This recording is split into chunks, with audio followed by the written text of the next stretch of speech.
दोस्तों अगर recent time में कोई एक ऐसी प्रोग्रामिंग लैंग्वेज है जिसे हर कोई सीखना चाहता है तो वो है सिर्फ पाइथन।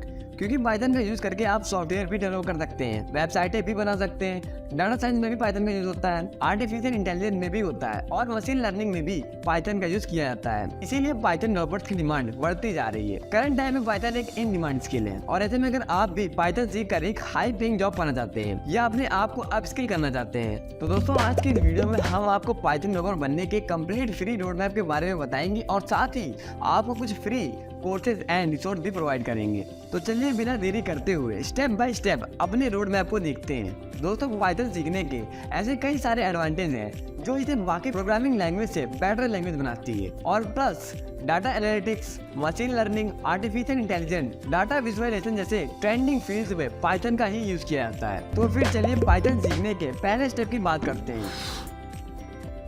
दोस्तों आप चाहे पाइथन सीखें या कोई अदर लैंग्वेज, हर किसी में आपका बेसिक स्ट्रॉन्ग होना बहुत जरूरी है। कहते हैं ना कि किसी भी इमारत की मजबूती उसकी नींव पर टिकी होती है। So you wanted to be become a Python developer, आपके बेसिक स्ट्रॉन्ग होने चाहिए। अब पाइथन बेसिक में आते हैं first of all variables, operators, control statements, loops, data types, functions, modules, ये सभी चीजें आपकी बेसिक में कवर होती हैं। ये सारी चीजें कर लेने के बाद आप मूव कर सकते हैं एडवांस टॉपिक पर। बट आई रिकमेंड कि जैसे ही आप कोई एक टॉपिक कर लेते हैं तो फर्स्ट उसकी प्रैक्टिस कर लीजिए, उसके बाद आप आगे टॉपिक पर मूव कीजिए। और प्रैक्टिस करने के लिए मैं आपको एक वेबसाइट बताता हूँ। आप सिंपली गूगल पे जाइए और सर्च कीजिए W3 स्कूल, पहले लिंक पर क्लिक कीजिए। अब देखिए यहाँ पे एक्सरसाइज वाले पेज पर क्लिक कीजिए, स्क्रॉल करके एक्सरसाइज पे आ जाइए। अब आप यहाँ पर देखिए जैसे आपने पाइथन में स्ट्रिंग कवर किया है सो आप यहाँ आकर उसके रिलेटेड प्रॉब्लम को सॉल्व कर सकते हैं। इससे आपकी लर्निंग उस टॉपिक पर और भी ज्यादा स्ट्रॉन्ग होती जाएगी। कोडिंग में प्रैक्टिस करना जरूरी होता है। इसके बाद बात करते हैं अब एडवांस टॉपिक्स की। तो एडवांस में सबसे पहले टॉपिक आता है ओप्स, यानी कि ऑब्जेक्ट ओरिएंटेड प्रोग्रामिंग। इसमें आपको ऑब्जेक्ट के साथ डील करना बताया जाता है। ओप्स में आपको रियल टाइम एंटिटीज के साथ काम करना सिखाया जाता है। जैसे पाइथन में ऑब्जेक्ट्स क्या होता है, क्लास क्या होता है, क्लासेस कैसे क्रिएट की जाती हैं, कंस्ट्रक्टर्स क्या होते हैं। इसके अलावा ओप्स में आपको इनहेरिटेंस, इनकैप्सुलेशन, पॉलीमॉर्फिज्म, एब्स्ट्रैक्शन जैसे इंपॉर्टेंट टॉपिक्स कवर किए जाते हैं। ये सारी चीजें आप स्ट्रॉन्ग कर लो, एक बार एडवांस टॉपिक क्लियर हो जाए सो आप उसकी भी अच्छी तरह से प्रैक्टिस कर लो और उस पर कुछ रियल टाइम प्रोजेक्ट बना लो। देन आप डीएसए पर जंप करो। अब यहाँ पर आपका डीएसए ऑप्शनल है। पाइथन में अगर आप डीएसए नहीं करते हैं तो भी आपका काम चल जाएगा। बट अगर आप पाइथन से कुछ बड़ा प्लान कर रहे हो, मतलब आपका प्लान पाइथन से डाटा एनालिटिक्स या मशीन लर्निंग जैसे ट्रेंडिंग फील्ड में जाने का है तो इसके लिए आपको डीएसए जरूर आने चाहिए। और साथ में अगर आपका डीएसए स्ट्रॉन्ग है तो जॉब मिलने में काफी ज्यादा आसानी होती है। अब डीएसए के अंदर हमारे पास टॉपिक आते हैं binary search tree, sorting algorithm, link list, hash tables, recursion, time complexity, dynamic area.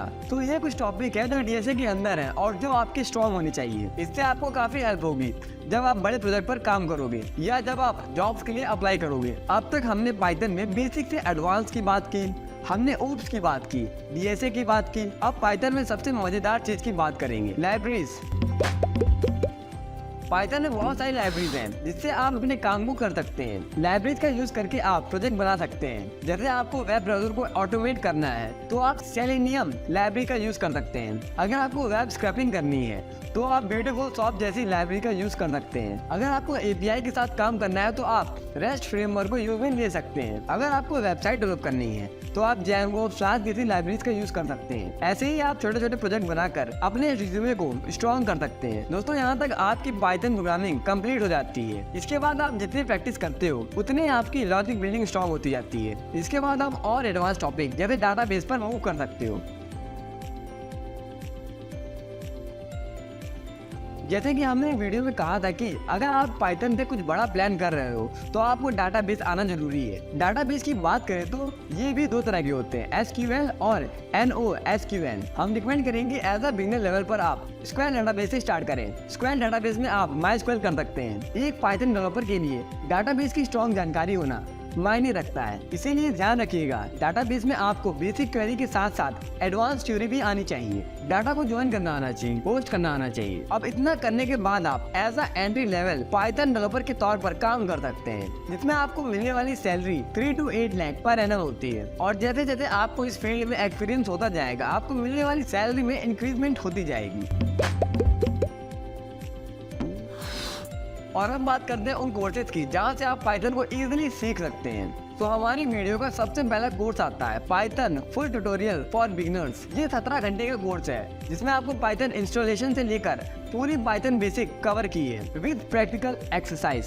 अगर आप पाइथन में एकदम बिगिनर है तो ये कोर्स आपके लिए one of the best course रहेगा। दूसरे नंबर का कोर्स है complete course in Python in 1 video. इस 4 घंटे के कोर्स में आपको complete object oriented programming end to end सिखाई गई है। इसके बाद अगर आप पाइथन में डीएसए करने वाले हैं तो आप कॉम्पैक्स यूट्यूब चैनल की ये 12 घंटे का data structure and algorithm using Python course कर सकते हैं। इस कोर्स में कुल 69 चैप्टर है, जिसमें आपको algorithm complexity, time complexity, non linear data structure, dynamic area जैसे इंपॉर्टेंट टॉपिक्स कवर किए गए हैं और साथ ही में कुछ प्रैक्टिस एक्सरसाइज भी कराई गई हैं। इसके बाद कोई भी लैंग्वेज सीखते समय ये जरूरी है कि हम उसकी प्रैक्टिस करें और इसके लिए हम ये 9 घंटे की एक्सरसाइज वीडियो को कर सकते हैं। इस वीडियो में आपको 100 पाइथन प्रोग्राम्स कराए जाएंगे। इस एक्सरसाइज वीडियो की खास बात यह है कि इसमें पहले आपको एक प्रॉब्लम दी जाएगी, फिर उसके सोल्यूशन को पहले थ्योरी वाइज एक्सप्लेन किया जाएगा, उसके बाद इसे प्रैक्टिकल भी एक्सप्लेन किया गया है। ये वीडियो आपको एक लॉजिक बिल्ड करने में हेल्पफुल होगी। इस वीडियो के डिस्क्रिप्शन में आपको सभी कोर्सेज की लिंक और सभी प्रैक्टिस रिसोर्सेज की लिंक